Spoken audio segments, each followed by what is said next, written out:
Bonjour Madame Rousseau-Debord, vous êtes députée UMP de Meurthe-et-Moselle. Merci d'avoir répondu à l'invitation de la FEGAPI dans le cadre de l'élection présidentielle afin de répondre aux questions que nous ont transmises nos adhérents. Bonjour. Bonjour, je suis ravie d'être ici pour pouvoir vous répondre. La réforme de la loi HPST, avec la mise en place des ARS, avait pour objectif principal de détecter les besoins de santé des populations. Donc ça faisait suite aussi à la mise en place des MDPH, qui avaient le même rôle en ce qui concerne les personnes handicapées, donc connaître les besoins. Aujourd'hui, les MDPH ont été créés en 2005. On n'a toujours pas les besoins recensés des populations. Et qu'est-ce que vous comptez faire et quel outil mettre en place pour qu'on arrive à connaître les besoins? Parce qu'on peut quand même se poser la question de savoir comment sont lancés les appels d'offres des ARS sans avoir une connaissance précise des besoins des populations. Alors, vous êtes une grande fédération d'associations de parents, donc vous connaissez mieux que moi la problématique de la détection des besoins, puisque vous-même la rencontrez de façon très importante dans vos associations. Cette problématique-là, en fait, nous essayons de la régler via les conférences de territoire, où nous avons souhaité intégrer le maximum en fait, de représentants des associations territoriales, et nous avons, dans le cadre de la loi Hôpital Patient Santé Territoire, en 2010, sous l'égide de Régine Bachelot, fait en sorte d'avoir la possibilité de laisser des appels d'offres d'initiative locale.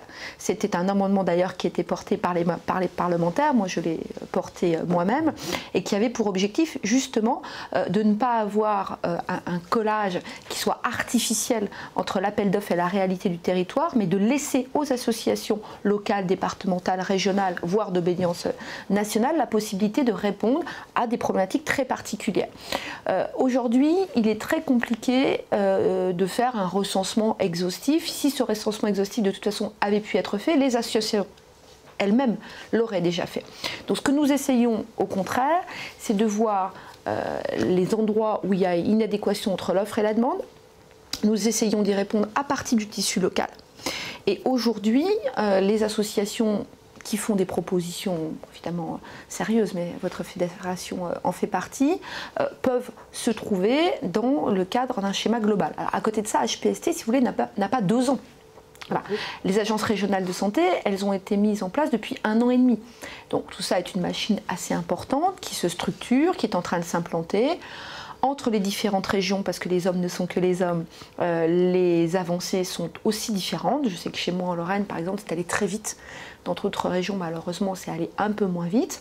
Ce qui est certain, c'est qu'il ne faut pas hésiter à utiliser les élus qui sont à l'intérieur du conseil de surveillance, qui sont là aussi pour répondre à vos attentes. Et puis, le Parlement qui, en temps et en heure, doit pouvoir répondre à des difficultés si elles se rencontrent à nouveau. Madame la députée, il y a une idée aujourd'hui qui fait un très large consensus, c'est l'importance du diagnostic précoce, du dépistage précoce et bien sûr de l'accompagnement précoce. Notre pays, et tout le monde s'accorde à le reconnaître, dépiste et diagnostique trop tard et donc nous créons du surhandicap. Il existe certes des structures, les CAMS, les CESAD, qui ont pour mission de répondre à ces enjeux, mais ce sont des structures insuffisantes. Quelle est votre intention? Quelles sont vos propositions? Y en a-t-il en la matière pour améliorer une situation qui place la France dans un rang modeste parmi les pays développés sur ce point de santé publique? C'est une question qui est très complexe et pour vous répondre, je vais me passer sur une autre forme de handicap, le handicap auditif. Nous avions dans une proposition de loi Fourcade intégré le dépistage précoce automatique pour effectivement faire en sorte que les enfants souffrant d'un handicap auditif soient détectés immédiatement. Nous avons essuyé un tir de barrage extrêmement important, extrêmement violent.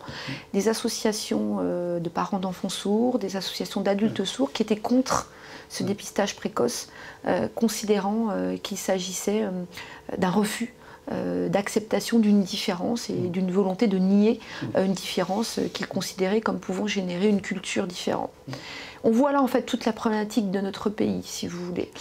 C'est que à chaque fois qu'on va vouloir, c'est quasiment philosophique comme question, hein, mettre en place un dépistage précoce, un certain nombre de personnes vont s'y opposer. Alors, moi je fais partie des personnes qui considèrent que plus le dépistage est précoce, et ça doit se faire à la maternité, à la clinique, si l'enfant est né à la clinique, en lien avec les pédiatres de façon récurrente, immédiatement s'il y a des risques qui sont liés à la famille, à des antécédents familiaux. Moi je considère qu'il faut faire cela. Après vous avez des gens qui considèrent qu'il ne faut pas faire cela. Philosophiquement je pense que ça appartient à chacun. Je pense que ce n'est pas à l'État en la matière de décider. Par contre, l'État doit garantir à chacun la possibilité d'avoir l'information. C'est ce que nous avons essayé de faire pour les enfants qui souffriraient de handicap, de troubles auditifs. Très sincèrement, ça a été très compliqué. Très sincèrement, ce n'est pas franchement une réussite, puisque les associations, notamment d'adultes de sourds, s'y sont beaucoup opposées. En ce qui concerne la problématique plus liée à vos associations, il n'y a rien de prévu de façon systématisée. Ce qui est certain par contre, c'est que l'information des praticiens, notamment à la naissance, est à mon avis la seule voie d'accès qui permettra en fait de renforcer ce dépistage. Et ça passe par des informations et des formations dans le cadre des études de médecine et au-delà dans le cadre de la formation continue des études de médecine. On sait qu'aujourd'hui un médecin va exercer 40 voire plus années, que la formation continue est absolument essentielle, et c'est dans le cadre de cette formation continue qu'il doit pouvoir effectivement exercer ce contrôle. Donc pas de systématisation, rien de prévu vraiment de façon formelle, mais au sein de la formation continue et de la formation initiale, renforcer les compétences des praticiens. Actuellement, on estime à environ 80 000 le nombre de personnes sans solution. Personnes handicapées sans solution, sans accompagnement. Est-ce que vous allez continuer à créer des places? On sait très bien le coût du problème, mais c'est la seule solution pour appliquer la loi 2005. On l'a fait de façon quand même extrêmement importante. À un moment, il faut aussi parler d'argent. Depuis 2007, le budget en matière médico-sociale a augmenté de 27%. 27%. On est passé de 6,1 millions à 8,5 millions.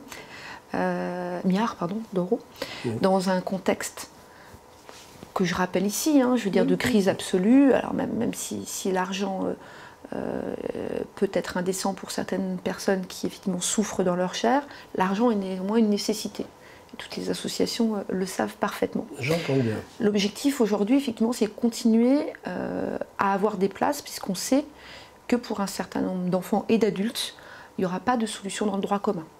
On le sait, les associations le savent, les professionnels le savent, et qu'en plus le vieillissement des populations fait qu'à un moment, les parents ne seront plus derrière pour pouvoir maintenir effectivement ou un maintien à domicile ou un accompagnement dans l'emploi.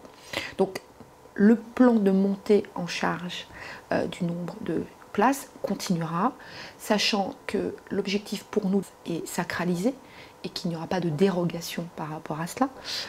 Donc on est clairement sur une continuation de la montée en charge progressive du nombre de places.